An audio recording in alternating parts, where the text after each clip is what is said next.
Hamas ने बंधकों की रिहाई शुरू कर दी है। सीजफायर की शर्तों के मुताबिक बदले में इजरायल ने हमले बंद कर दिए हैं और एक बंधक के बदले 3 फिलिस्तीनी कैदियों को रिहा कर रहा है।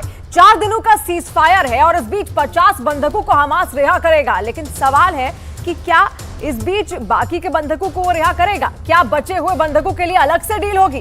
सवाल यह भी है कि अगर सीजफायर के बीच टूट गया तो आखिर क्या होगा?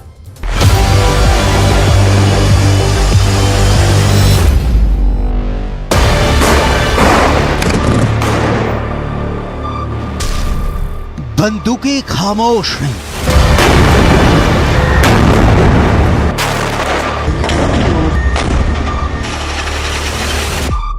तोप चुप हैं।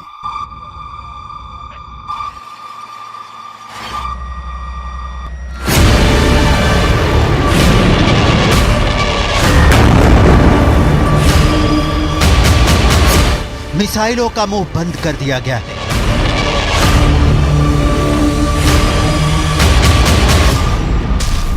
गाजा मातम वाली शांति में डूब गया है।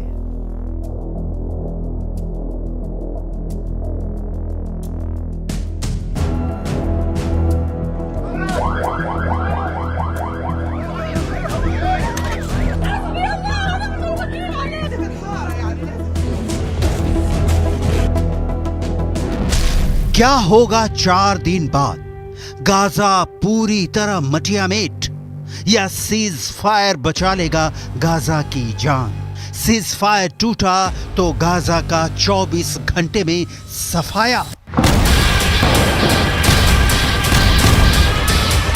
इन सारे सवालों का जवाब डिटेल में आपको दिखाएंगे, क्योंकि इन सवालों का जवाब गाजा में अटकी 240 बंधकों की सुरक्षित रिहाई में है।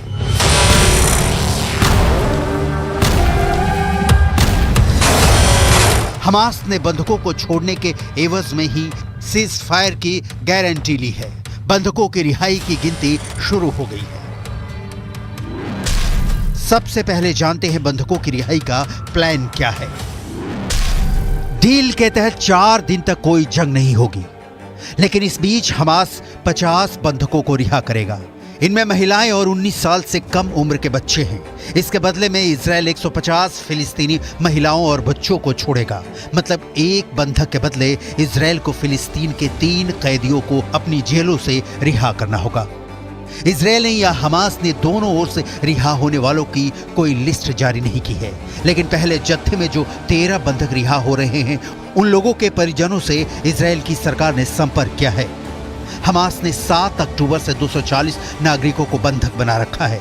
हमास ने बहुत सोची समझी साजिश के तहत बंधक संकट पैदा किया है। हमास बंधकों के बदले इजरायल से कड़ा सौदा कर रहा है। लेकिन सवाल है कि इजरायल के पास क्या मजबूरी है, या बंधकों की रिहाई होते ही इजरायल गाजा को मिट्टी में मिला देने के प्लान पर काम कर रहा है? इस सवाल का जवाब इजरायल के एक्शन में दिखाएंगे।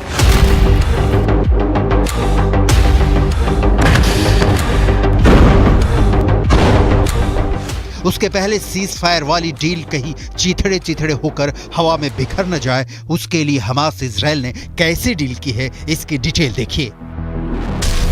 यह सीज फायर सिर्फ 4 दिन के लिए ही रहेगा। सुबह 7 बजे से शाम 4 बजे के बीच बंधकों को छोड़ा जाएगा। हर दिन 13 बंधक रिहा किए जाएंगे। इजरायल ने एक बयान जारी कर बताया कि इसके बाद अतिरिक्त 10 बंधकों की रिहाई पर सीज फायर 1 दिन और बढ़ जाएगा। मतलब 5 दिनों में कुल 60 बंधकों को छोड़ने का सौदा हुआ है। इसके बाद 180 बंधकों के लिए हमास से इजरायल के बीच कौन सा समझौता होगा, ये अब तक तय नहीं है। इसके अलावा हर दिन 200 ट्रक गाजा पट्टी में आ जा सकेंगे। इन ट्रकों में मानवीय और चिकित्सीय सहायता होगी। हर दिन ईंधन लेकर 4 ट्रक भी गाजा में आएंगे। कागजी पन्नों वाली डील जमीन पर कैसे उतरेगी, इसकी कंप्लीट जानकारी इजरायल के प्रधानमंत्री के सलाहकार से सुनिए। The Red Cross will take them across the border and hand the hostages to representatives of the Israeli Defense Force, who will meet each hostage and identify them physically and by the lists that we have, and see that these are the correct people that we are receiving. बंधकों को लेकर deal की पटकथा America ने लिखी है, जिसे Qatar की मध्यस्थता में जमीन पर उतारा जा रहा है। हमास बंधकों को छोड़कर सिर्फ इजरायल का तनाव नहीं दूर कर रहा है। Argentina, Britain, Chile, France, Germany, Portugal, Spain, Thailand और अमेरिका जैसे देशों का तनाव भी कम होगा, क्योंकि इन सारे देशों के नागरिक भी 240 बंधकों में शामिल हैं। हमास के पास 5 दिनों के बाद भी 180 बंधक बचे रहेंगे। हमास चाहता है कि इजरायल सभी फिलिस्तीनी कैदियों को रिहा करे और इजरायल चाहता है कि सारे 240 बंधकों को रिहा करो। फिलिस्तीनी प्रिजनर सोसाइटी के मुताबिक इजरायल ने 22 नवंबर तक 7,200 लोगों को हिरासत में रखा है, जिनमें 88 महिलाएं और 250 बच्चे हैं। इजरायल ने एक लिस्ट जारी की है जिसमें 300 फिलिस्तीनियों की जो रिहा होंगे उनको काबिल माना है। इनमें से ज्यादातर की उम्र 19 साल से कम है और उनके खिलाफ कोई संगीन अपराध भी दर्ज नहीं है।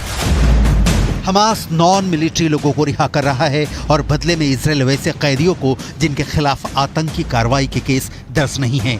आपके जहन में यह भी सवाल उठ रहा होगा कि दोनों जानी दुश्मन सीज फायर के लिए तैयार कैसे हुए, क्या मजबूरी रही, लिहाजा सीज फायर के लिए हमास और इजरायल क्यों रेडी हुए हैं, इसकी डिटेल देखनी बहुत जरूरी है, क्योंकि इस रेडी होने में तूफान के पहले की खामोशी दिखती है।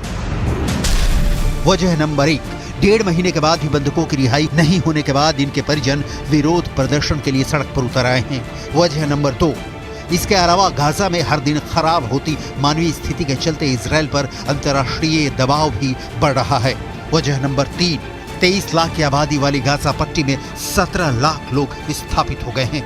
वजह नंबर 4, इसके अलावा क्षेत्र में मौजूद 36 में से केवल 10 अस्पताल ही फिलहाल काम कर रहे हैं। इजरायल सीज फायर के लिए माना क्योंकि बंधकों में विदेशी भी हैं और गाजा में भयंकर मानवीय संकट पैदा हो गया है। लेकिन हमास सीज फायर के लिए क्यों रेडी हुआ? जानकारों का मानना है कि हमास फिर से संगठित होने के लिए किसी भी युद्ध विराम का इस्तेमाल करना चाहता है। कहा जा रहा है कि हमास धीरे धीरे इजरायल की जेलों में बंद और अधिक कैदियों को रिहा करने की मांग करके युद्ध विराम बढ़ाने की कोशिश कर सकता है, लेकिन इजरायल इस मुहाने पर आकर जवाबी कार्रवाई नहीं रोकना चाहेगा। इजरायल के 3 मकसद अभी पूरे नहीं हुए हैं, जिसके लिए उसने हमास को जड़ से मिटाने की कसम खाई है। सीज फायर के बाद क्या होगा?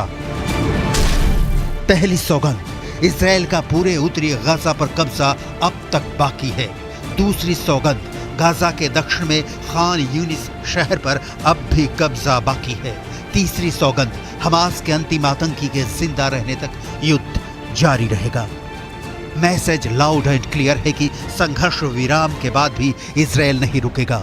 इजरायल इस बीच खुद पर कंट्रोल कर किनारे खड़ा रहेगा कि कब इन बंधकों को भी छुड़ाया जाए और कब गाजा का ऑपरेशन खत्म किया जाए।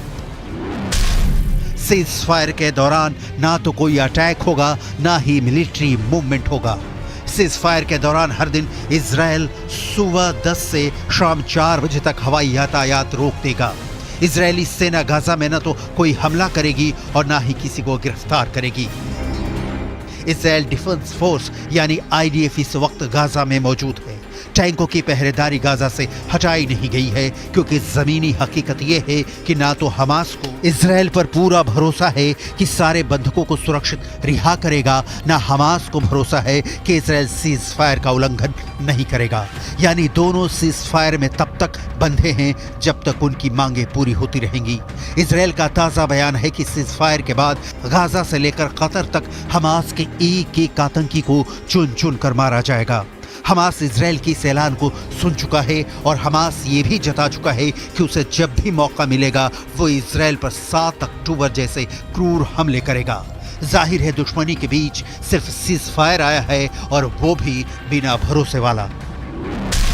सीज फायर के बाद क्या होगा? युद्ध का गोला सिर्फ टैंक में रखकर बटन ऑफ किया गया है। किसी भी वक्त ग्रीन बटन ऑन हो सकता है।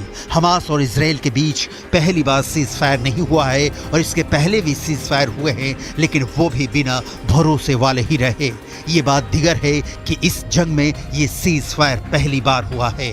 इस बार का सीज फायर गाजा को संपूर्ण रूप से तबाह होने से कितने दिन या कितने घंटे बचा पाएगा कह पाना बहुत मुश्किल है, क्योंकि युद्ध मैदान में परिस्थितियां हर पल बदल रही हैं।